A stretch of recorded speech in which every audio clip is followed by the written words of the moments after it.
નમસ્કાર બાળ મિત્રો, આજનો આપણો ગણિતનો આગળનો એકમ છે વર્ગ અને વર્ગમૂળ. તો આપણે વર્ગ અને વર્ગમૂળ વિશે અભ્યાસ કરીએ. તો સૌથી પહેલા મુદ્દો છે આપણો વર્ગ.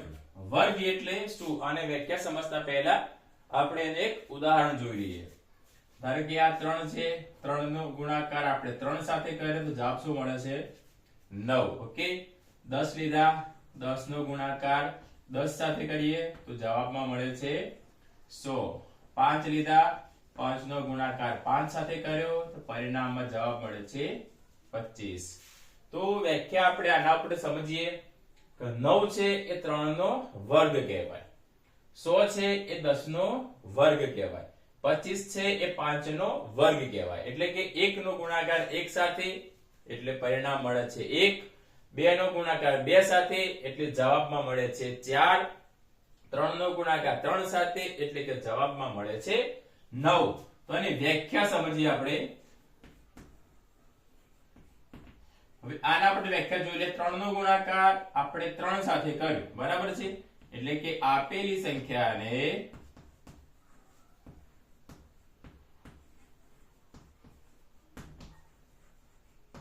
એ જ સંખ્યા સાથે ગુણતા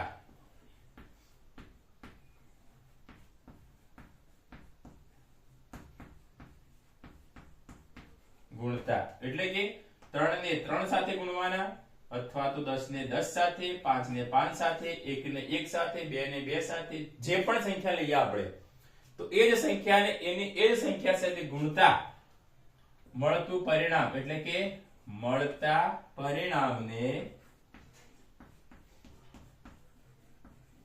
મળતું એટલે કે પરિણામ જે જવાબમાં મળે છે તે મળતું પરિણામ એ આપેલી સંખ્યાનો વર્ગ છે. આપેલી સંખ્યાનો વર્ગ કહેવાય. મતલબ કે 3 નો ગુણાકાર 3 સાથે 9, તો 9 શું છે? 3 નો વર્ગ. એ જ રીતે આપણે 1 નો ગુણાકાર 1 સાથે એટલે 1 નો વર્ગ 1, 2 નો વર્ગ 2 દુ 4, 3 નો વર્ગ 3 તરી 9, 4 નો વર્ગ 4 ચોગુ 16, 5 નો વર્ગ 5 પચું 25, 6 નો વર્ગ 6 6 36. તો આપણે એ જ રીતે વ્યાખ્યા શીખવી પડે. મતલબ કે કોઈ પણ સંખ્યા આપેલી હોય એને એ જ સંખ્યા સાથે ગુણતા મળતું જે પરિણામ છે એને આપેલી સંખ્યાનો વર્ગ કહેવાય. હવે વર્ગ શીખીએ આપણે. ચલો 1 બરાબર, આને કહેવાય 1 નો વર્ગ. આ એનો સંકેત છે. મતલબ કે 1 ગુણ્યા 1 બરાબર 1. 2 નો વર્ગ એટલે કે 2 નો ગુણાકાર 2 સાથે 2 વાર તો 2 દુ 4, 3 નો વર્ગ એટલે કે 3 ગુણ્યા 3 બરાબર 9, 4 નો વર્ગ 4 ગુણ્યા 4 બરાબર 16. આ જ રીતે 5 નો વર્ગ 5 ગુણ્યા 5 બરાબર 25. તો આ રીતે આપણે વર્ગ શીખી શકીએ છીએ, બરાબર છે? હવે જે પરિણામમાં આપણને સંખ્યાઓ મળે છે એના ઉપર ધ્યાન આપીએ. તો 1, 4, 9, 16, 25, 6 નો વર્ગ એટલે કે 36, 7 નો વર્ગ 49, 8 નો વર્ગ 64. તો આ સંખ્યાઓને કઈ સંખ્યા કહેવાય? પૂર્ણ વર્ગ સંખ્યા. કઈ સંખ્યા કહેવાય? પૂર્ણ વર્ગ. એટલે કે 1 પછી 4, 2 અને 3 નહીં, 4 પછી 5, 6, 7, 8 અને પછી 9. એટલે આ જે સંખ્યાઓ મળે છે આપણને એને કઈ સંખ્યા કહેવાય? પૂર્ણ વર્ગ સંખ્યાઓ. એની વ્યાખ્યા જોઈએ તો કે આપેલી સંખ્યા જો કોઈ સંખ્યાનો વર્ગ હોય, લાઈક 1, તો કોનો વર્ગ છે? 1 નો વર્ગ. તો 1 એ પૂર્ણ વર્ગ સંખ્યા છે. 4 કોનો વર્ગ છે? 2 નો. તો 4 એ પૂર્ણ વર્ગ સંખ્યા છે. 9 તો કોનો વર્ગ છે? 3 નો. તો 9 એ પૂર્ણ વર્ગ સંખ્યા છે. 16 તો કોનો વર્ગ છે? 4 નો. તો 16 એ પૂર્ણ વર્ગ સંખ્યા છે. એટલે 25 તો કોનો વર્ગ છે? 5 નો. તો આ રીતે જે પણ ક્રમમાં આપણને સંખ્યાઓ મળી જાય તે બધી સંખ્યાઓ કઈ કહેવાય? પૂર્ણ વર્ગ સંખ્યા. હવે પૂર્ણ વર્ગ સંખ્યાની વ્યાખ્યા જોઈએ આપણે.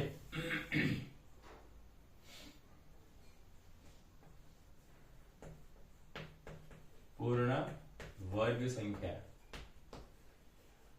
ચલો 1 નો વર્ગ 1, 2 દુ 4 3 તરી 9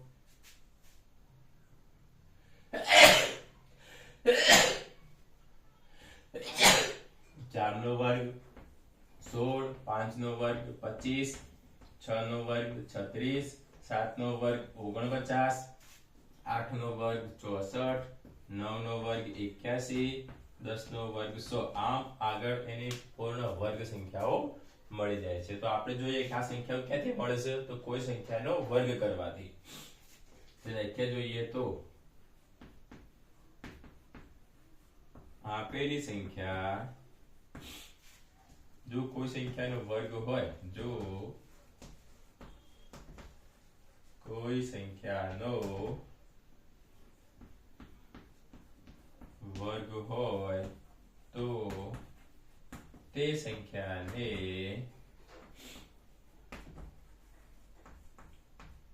પૂર્ણ વર્ગ સંખ્યા કહેવાય એટલે કે એક નો વર્ગ 4 2 નો વર્ગ 9 3 નો વર્ગ તો આ જે સંખ્યાઓ મળે છે એ કોઈ સંખ્યાનો વર્ગ છે તો તે સંખ્યાઓને કઈ સંખ્યાઓ કહેવાય પૂર્ણ વર્ગ સંખ્યાઓ તો આ આપણે શીખ્યા પૂર્ણ વર્ગ સંખ્યા 100 પછી 11 નો વર્ગ એટલે કે 11 ગુણ્યા 11 12 નો વર્ગ તો 12 ગુણ્યા 12 13 નો વર્ગ 13 ગુણ્યા 13 તો એ રીતે જે પણ સંખ્યાઓ આગળ આપણને મળે છે તે બધી કઈ છે પૂર્ણ વર્ગ સંખ્યાઓ હવે પૂર્ણ વર્ગ સંખ્યાના એકમનો અંક એકમના અંકના આધારે આપણે કહી શકીએ કે આપેલી સંખ્યા પૂર્ણ વર્ગ છે કે નહીં ચલો 1 નો વર્ગ 1 ઓકે 2 નો વર્ગ 4 3 નો વર્ગ 9 4 નો વર્ગ 16 5 નો વર્ગ 25 6 નો વર્ગ 36 7 નો વર્ગ 49 8 નો વર્ગ 64 9 નો વર્ગ 81 અને 10 નો વર્ગ 100 ઓકે હવે જોઈએ એકમનો અંક સૌથી પહેલો મુદ્દો તો કઈ સંખ્યા હોય તો એનો એકમનો અંક કયો હોય તો એના આધારે આપણે કહી શકીએ કે પૂર્ણ વર્ગ સંખ્યા છે કે નહીં તો ઓકે તો અહીંયા એકમનો અંક 1 1 અને અહીંયા પણ 1 આવે છે બરાબર છે તો એક જે સંખ્યાનો એકમનો અંક 1 અને 9 હોય 9 બરાબર તો જે સંખ્યાનો એકમનો અંક 1 હોય અથવા એકમનો અંક 9 હોય તેનો વર્ગ કરતા જે સંખ્યા મળે એનો એકમનો અંક કયો હોય 1 આટલો આપણે ખ્યાલ આવી જાય કે કોઈ પણ 1 લઈએ 11 લઈએ 19 લઈએ 21 લઈએ 91 લઈએ કોઈ પણ સંખ્યા લઈએ જો એનો એકમનો અંક 1 હોય અથવા 9 હોય તો એનો વર્ગ કરતા મળતી સંખ્યાનો એકમનો અંક કયો હોય 1 નંબર 2 આ 4 છે અહીંયા 4 છે તો 2 અને 8 તો જે સંખ્યાનો એકમનો અંક 2 અને 8 હોય તો એ સંખ્યાનો વર્ગ કરતા મળતી સંખ્યાનો એકમનો અંક કયો હોય 4 ઉદાહરણ જોઈએ 1 થી 10 સુધી જોઈ લઈએ તો પણ આપણને ખબર પડી જાય નંબર 3 9 9 એટલે કે 3 અને 7 જે સંખ્યાનો એકમનો અંક 3 અને 7 હોય એનો વર્ગ કરતા મળતી સંખ્યાનો એકમનો અંક કયો હોય 9 આ તો આપણને જોઈએ કે 10 સુધીના તો પણ આપણને ખબર પડી જાય નંબર 4 6 6 એટલે કે 4 અને 6 તો જેનો એકમનો અંક 4 અને 6 હોય તો તેનો વર્ગ કરતા મળતી સંખ્યાનો એકમનો કયો હોય 6 જે સંખ્યાનો એકમનો અંક 4 હોય અથવા 6 હોય તો એનો વર્ગ કરતા મળતી સંખ્યાનો એકમનો અંક 6 હોય નંબર 5 જે સંખ્યાનો એકમનો અંક 5 હોય એનો વર્ગ કરતા મળતી સંખ્યાનો એકમનો અંક કયો હોય 5 હોય અને છઠ્ઠો નિયમ છે જે સંખ્યાનો એકમનો અંક 0 હોય તે સંખ્યાનો વર્ગ કરતા મળતી સંખ્યાનો એકમનો અંક પણ 0 હોય છે તો આ એના નિયમો છે કે 1 નો અને 9 નો વર્ગ કરીએ એકમનો અંક તો પરિણામમાં મળતી સંખ્યાનો એકમનો અંક 1 હોય 2 અને 8 એકમમાં હોય તો મળતા પરિણામનો એકમનો અંક 4 હોય તો આ વાત થઈ એકમના અંકની આગળ બીજું વિશેષ જોઈએ આપણે પૂર્ણ વર્ગ સંખ્યાના એકમના અંક તો 1 4 1 4 5 6 7 8 6 આવી ગયા, 4 5 6, પછી 7 નહીં હોય, 8 પણ નહીં હોય, પછી 9 અને 0. તો આ પૂર્ણ વર્ગ સંખ્યાના એકમના અંક છે.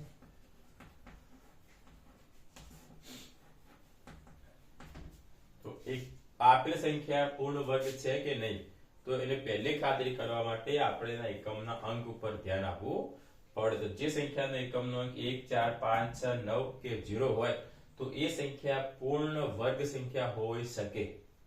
ફાઇનલી હોય એ નક્કી નથી, પણ હોઈ શકે. તો પ્રથમ પગથિયું છે કે આપેલ સંખ્યાનો એકમનો અંક 1 4 5 6 9 કે 0 હોય તો એ સંખ્યા પૂર્ણ વર્ગ હોઈ શકે છે. બરાબર છે. અને ક્યારે ન હોય તો બે જે સંખ્યાનો એકમ 2 હોય, 3 હોય, 7 8 આટલું હોય તો પૂર્ણ વર્ગ ન હોય. પૂર્ણ વર્ગ ન હોય. તો જે સંખ્યાનો એકમનો અંક 2 3 7 કે 8 હોય તો તે સંખ્યા પૂર્ણ વર્ગ ક્યારેય ન હોય. તો આ પ્રથમ પગથિયું છે કે એના આધારે આપણે આપેલ સંખ્યાને પૂર્ણ વર્ગ સંખ્યા છે કે નહીં એ આપણે સાબિત કરી શકીએ છીએ. એના પછી આગળનો મુદ્દો જોઈએ.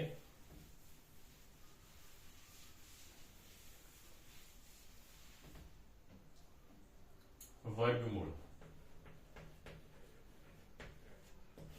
વર્ગમૂળની વ્યાખ્યા જોઈ હોય તો જોઈએ.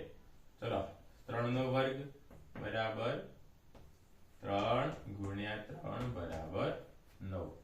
હવે 3 નો વર્ગ જો 9 થાય તો 9 નું વર્ગમૂળ 3. 3 નો વર્ગ 9 તો 9 નું વર્ગમૂળ 3. 10 નો વર્ગ 100 તો 100 નું વર્ગમૂળ 10. 5 નો વર્ગ 25 તો 25 નું વર્ગમૂળ 5. બરાબર છે. તો 3 નો વર્ગ બરાબર 9. આ વર્ગનો સંકેત છે અને 9 નું વર્ગમૂળ કેટલું થાય 3. અને સંકેતમાં લખવું હોય તો એ એનો સંકેત છે. 9 નું વર્ગમૂળ બરાબર 3. 25 નું વર્ગમૂળ આ રીતે લખ્યો તો 5. 100 નું વર્ગમૂળ આ રીતે લખ્યો તો 10. તો આ વાત થઈ વર્ગમૂળની. હવે આપણે એની વ્યાખ્યા જોવાની છે. વર્ગમૂળની વ્યાખ્યા કે આપેલી સંખ્યા જે સંખ્યાના વર્ગથી બન્યું હોય, જે સંખ્યાના વર્ગથી બનેલી હોય, એટલે કે આ 9 છે એ કોના વર્ગથી બની છે તો 3 ના વર્ગથી. તો તે સંખ્યાને એટલે કે તે સંખ્યા કઈ ન તો તે સંખ્યાને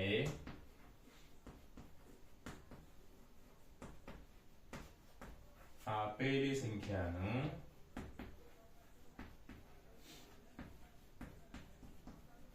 વર્ગમૂળ કહેવાય. ઓકે. તો અહીંયા જોઈએ 3 નો વર્ગ 9 તો 9 નું વર્ગમૂળ બરાબર 3. 10 નો વર્ગ 100 તો 100 નું વર્ગમૂળ 10. તો આ રીતે આપણે આપેલી સંખ્યાનો વર્ગ પણ મળે છે, પૂર્ણ વર્ગ સંખ્યા કોને કહેવાય એ પણ ખબર પડી જાય, અને એનું વર્ગમૂળ એના વિશે પણ આપણે શીખ્યા. Okay, thank you.